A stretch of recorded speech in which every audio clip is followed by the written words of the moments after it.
This is the Business of Apps podcast, bringing you actionable insights from the leaders of the global app industry and the world's fastest growing apps. You can find more app news, data and analysis over at businessofapps.com. Welcome to Business of Apps podcast. On this show, we invite app industry professionals to cover various topics. We promise to do our best to keep it both insightful but brief. On this episode, we have Jidé Maduako, CEO of Yoke Network. Welcome to the Business of Apps, Jidé. Hi, thank you. Thank you for having me. All right. So, question to the audience. Okay, try to remember where and how did you shop 10 years ago? Can you remember what was the trajectory of you as a buyer? How did you discover a particular brand? You were Googling up, you went straight to Amazon. Most likely you were opening a particular brand website to discover a product or service. Probably you saw it on the big board next to your local mall or so the TV commercial or something. What about now? How do you shop these days? Do you go straight to Amazon? Do you search for something particular in Google? What about Pinterest? Shopping on Instagram? Well, perhaps all of the above. So today, the way people discover new brands and their products has changed a lot. Now, does influencer marketing term ring a bell for you? Do you know what it is? Well, today with Jidé, we will walk you through what influencer marketing is, where is it now, and where it's heading to. But before doing all that, Jidé, please tell our listeners a bit about yourself, your background. Okay, hi guys. So my name is Jidé Maduako, and I'm London born and bred, so originally of Nigerian heritage. I'm the CEO and co-founder of the Yoke Network, and we launched in 2018 to essentially create a platform for performance influencer marketing. But we've since branched out into influencer content creation for native ads. So that's influencers creating content that can be repurposed onto Snapchat, Instagram, TikTok native ads. And mostly a lot of our work has been now running TikTok influencer campaign. So this is helping brands and apps to establish their presence on TikTok as a platform, which I believe is going to be the biggest opportunity for advertisers since Instagram. So that's a bit about myself and my background. All right, great. Thanks. Okay, let's start with the basics. What is influencer marketing? Give us a thumbnail sketch what it is. So simply put, the way that we define influencers is an influencer is somebody that has an audience of over 10,000 followers. That's specifically for Instagram. But we'd say an influencer on TikTok is somebody who has an audience of over 100,000 followers. So these are people that are following or subscribing to their profile / their channel, really. So I heard this term micro-influencers. Who are they? Well, micro-influencers are essentially the lower end. So it's those influencers with 10K followers or less. And these are influencers who don't have a massive reach, but they still have a lot of persuasion and power within their small audiences. Mm-hmm. So that's what I describe as a micro-influencer. And there's a lot more micro-influencers than there are macro-influencers or celebrities, as you could say. All right, got you. So probably you've heard a lot about influencers just in general. You read about it online. But why influencer marketing is so effective for brands? And what are business verticals for which it works really well? Can you give us a few? Yeah. So influencer marketing generally, it works really, really well for e-commerce. And influencer marketing, the reason why it is so effective is because it is word of marketing at scale. Because generally when you're working with influencers, essentially what it is that word of mouth marketing is you being recommended something by somebody that you know or trust. And that's the most powerful form of marketing because you're going to go out and actually execute or actually go and test out that product or maybe buy a product. But with influencers, these are people who have an audience that follows them. They trust what they have to say. They watch their life. They are people who are revered amongst their followers, or at least their followers take an interest in what they do and say. So the reason why influencer marketing is so effective, and at times it could be more powerful than word of mouth marketing, is because these influencers have the trust of their audience, and anything they do recommend works at scale. And in terms of the types of verticals it also works for, we've seen that with apps, usually reward apps. So like apps that like give their audience something in return. Influencer marketing really works there. But the best way and the most effective way that influencer marketing can work is when the audience fits. So health and fitness influencers with like health and fitness apps, or like sports influencers and sports apps, or just as long as there's an audience fit with the app and the influencer's audience, then it's something that will work really, really, really well. So there's native engagement being generated because influencers, they're talking about things they're really passionate about. There's no room for faking. It's about authentic, true emotions, true needs being fulfilled by a specific product or service. That's why they resonate so much with their followers, right?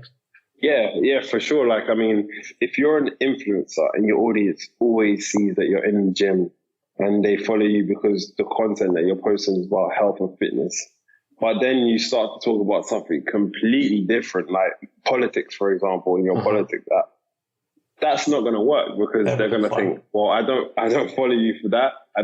That's not why I'm interested in what you have to say. And that essentially isn't going to work. But when you put products in, like with a health and fitness influencer, and it's a health and fitness product, if their audience hasn't been saturated and like the content that they've created works perfect, like has a clear message, then it can work really, really, really well. And we've seen some amazing results up till.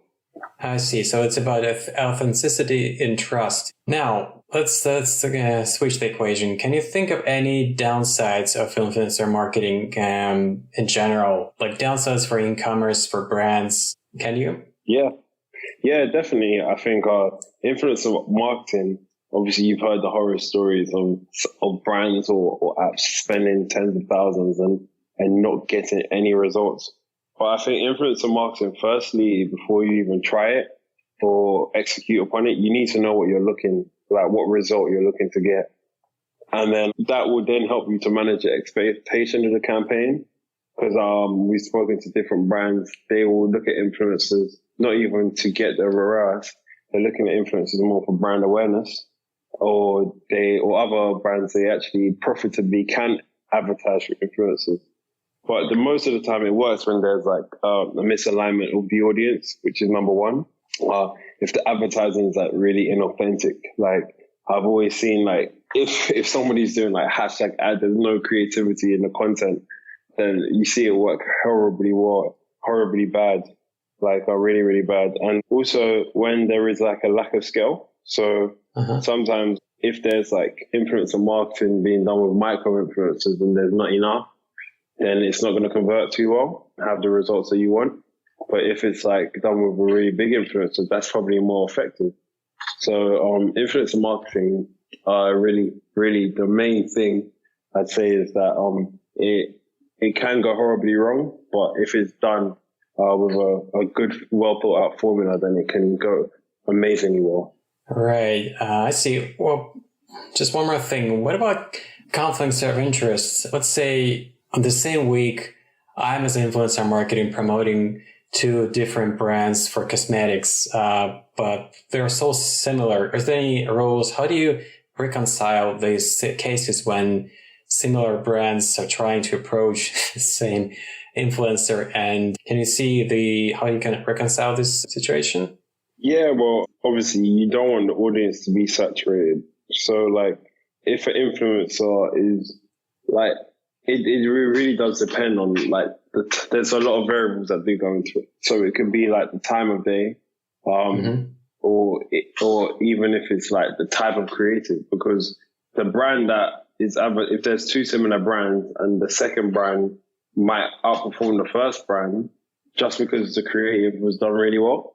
But I think that as well, like as long as there's a common like tone of voice, I think influencer marketing works well when you work with an influencer over a longer period of time. That's when it works best. So I think that will help brands to avoid the confliction of like two adverts from similar brands in the same week. And also, I think the type of influencer, I think a really big influencer or one that is going to perform well, they're not going to try and advertise two of the same brands at the same time, because that doesn't make sense to them either. And it makes them look like they're just trying to get money instead of like recommending cool products to their audience.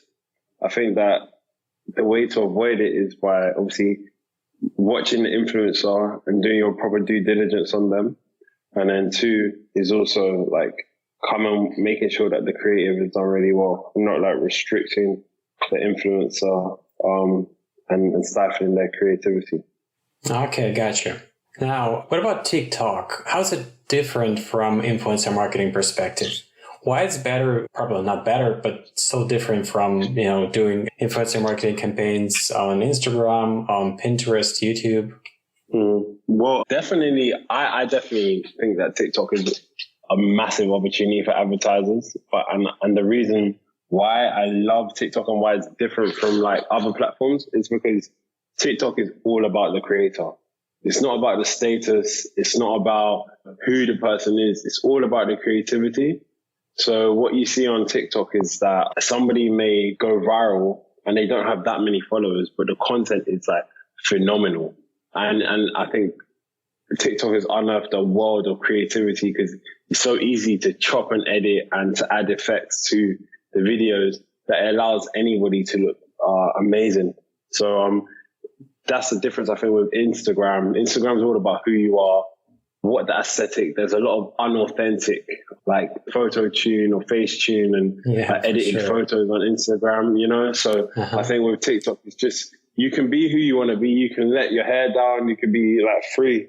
So we haven't really done much work on Pinterest, but I know with TikTok as well, compared to YouTube as well, which allows you to be quite free, is that TikTok, you still need like photo editing. So you need like Adobe like Photoshop or Adobe Premiere to like edit a YouTube video. So that again is like creating like a short film. But with TikTok, it's mobile first, it's in your hand. So, and because it's shorter form content, in comparison to YouTube, TikTok is probably my favorite. It's really good. I love it. I see. Is it true that you can actually go viral with, 1 or 2 videos on your channel within hours, within a day on TikTok? Yeah, definitely. Like with TikTok, it's because of the way the algorithm is set up, it's all about like the content. And I've seen the profiles of about 300 followers have over 3 million views, And I think for TikTok, because it's all about the creator and it's all about the creativity in the video. But then you might end up seeing that like over time, as there's more advertisers and as there's more eyes and more different types of content on TikTok, that doesn't happen as much. And but for someone like Instagram, because it's like a paid media channel now and it's not like a social media platform, it's harder to go viral. But TikTok's still in its early stages, especially in the Western markets. So you do get that organic reach. Yeah, it's amazing. I remember reading a quote from somebody from the upper management on Instagram who was telling that, well, TikTok managed to pull this off. Like we could only imagine. We were trying to nail it down, but TikTok finally made it. And it's just amazing to watch from the outside how they're doing it. I think it's phenomenal. Like the growth as well. They were like the second highest downloaded app in 2019, I think. Yeah, exactly. It's amazing. It's amazing. It's something to watch and make sure you're, as an advertiser, you're there. Great. It's phenomenally popular in China. What about other countries? Can you think of any, like US, probably the usual suspect is the most popular, right? Yeah. So China is their biggest market, clearly. And then next is, I think, India and then the US. It's one or the other. But, those are the 3 biggest markets for TikTok. In Europe, which I think TikTok look at Europe as a whole and the UK. Like TikTok in Europe is also growing really fast, and in the UK, it's got a large audience. So it's huge. It's huge across the world. I think they have over 500 million monthly active users. So there are a lot of eyeballs on the platform. And you see like celebrities as well now jumping on, like, I think Kylie Jenner joined TikTok the other day. Justin Bieber's now on, Will Smith. Like, these are all the most, like, the largest celebrities in the world are using the platform now. So it's giving it that real credibility too. Yeah, exactly. Once you have not like the biggest stars, people who are really huge celebrities on other platforms, on TikTok, it gives us more and more momentum to get more and more folks joining.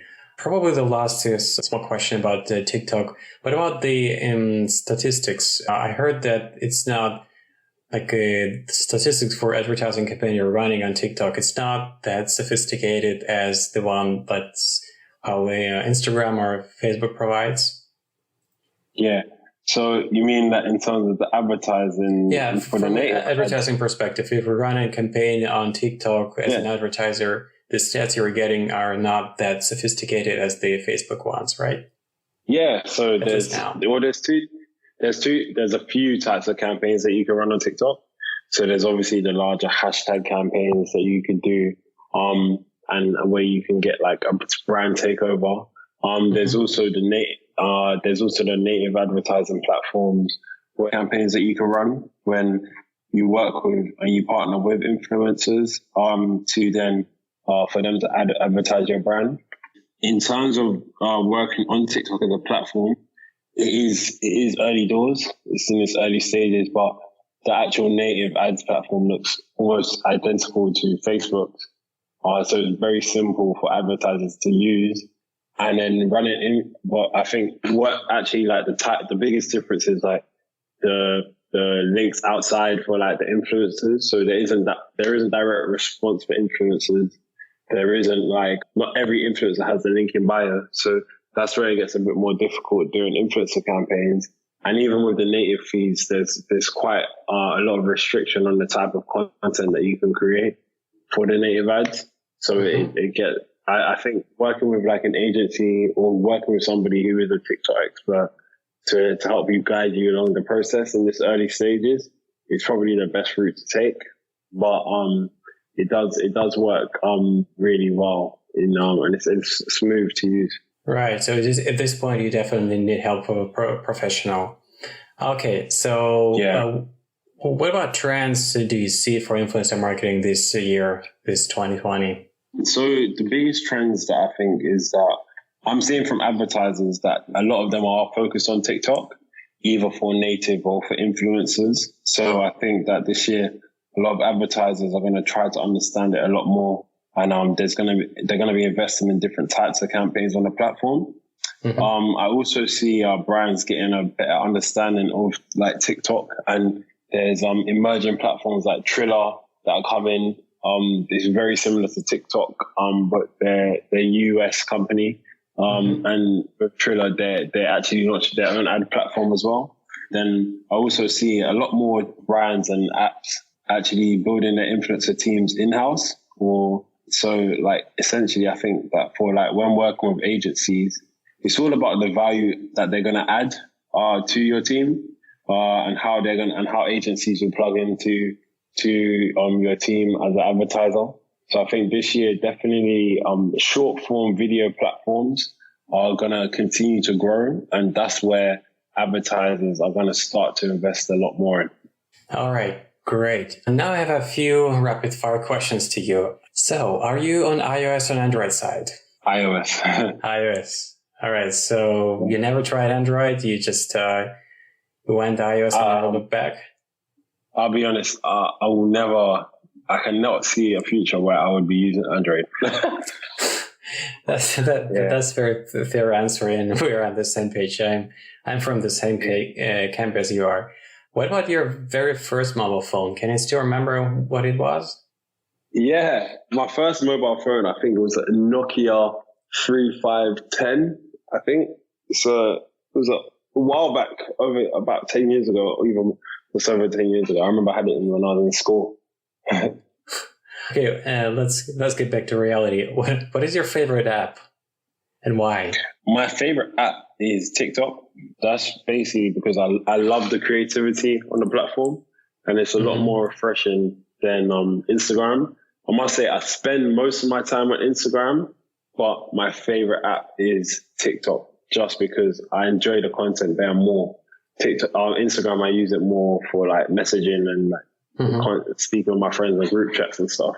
All right, now it's kind of an interesting question. Let's see if you can answer it. What is the most overrated app? Like the app that there's so much hype about, but you believe it just doesn't deserve it? No, you say it doesn't deserve it. Well, I think that WhatsApp, funny enough, I think that as a messaging app, like it's very average, because even like WhatsApp for business, like it doesn't really have many additional features and benefits, and the product has stayed very, very flatline. I think like a messaging app like Telegram has a lot more features and is a lot better than WhatsApp. But obviously WhatsApp's like the most widely used, so that's why a lot of people are on it. But I don't really like being on it, which is weird to say. I see. All right. What about new app technologies are you most excited about?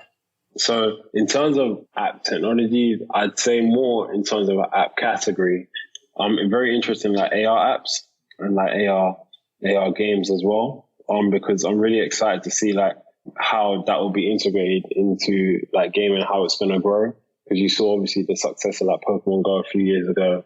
You also look at Snatch, which is a really, really cool app, which is like an AR app. But also I think like AR being integrated into like messaging apps, or like, for example, like Skype, or like even WhatsApp, as much as I don't like it. Like for the video call side, I think integrating like AR for B2B would be really good, because then you could like present like different things when you're on a business call. You can walk through like decks and stuff. I think that's something that I'd love to see, you know. All right. And now, before I let you go, how people can get in touch with you and get more information about what you guys do? Okay. So in terms of getting in touch with me for business, I'm on LinkedIn. So you could just type in Yoke Network, which is YOKE, Network, NETWORK. So you can find me there on LinkedIn. And if you're just generally interested in what I'm up to on a day-to-day, Jidé's Life on Instagram, which is as much as I use it the most, I'd say like that's where I post. I try to post like motivational content to show people like get an insight into what I'm actually doing as well. And that's JIDESLIFE on Instagram too. All right, great. Thanks a lot for your time and coming on our podcast, Jidé. Thank you. Thank you very much. Bye-bye. And that was Jidé Maduako, CEO of Yoke Network. To listen more episodes, subscribe to our podcast on iTunes, Spotify, and Stitcher. Just search for Business of Apps, you will find us easily. Once you subscribe, you will be able to get new episodes on your smartphone, tablet, or computer as soon as we release them. And please don't forget to leave us a review and comment. It is highly appreciated. And all episodes will also be available on businessofapps.com. Till the next time, bye. Thank you for listening to the Business of Apps podcast. For more, head on over to businessofapps.com.